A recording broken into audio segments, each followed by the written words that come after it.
Hi there.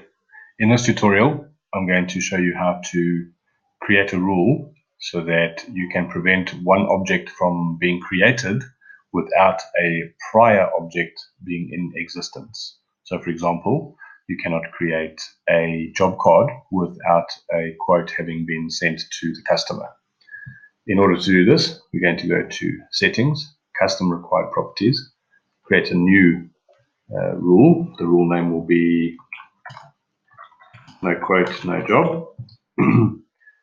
Message, can't save a job card without having created a quote first. Okay, the object where we want this rule to be applied is job cards. Let's scroll down to job card. And the property will be quote.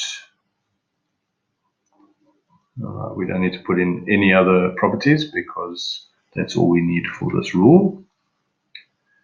Right. Now let's go and just log off and log in again to make sure that the new rule is committed to the server. Now let's go try. We're going to create a job card, new, and we'll put in some client's information. Dino's Man Cave. Job type is also a custom required field. Blocked drain.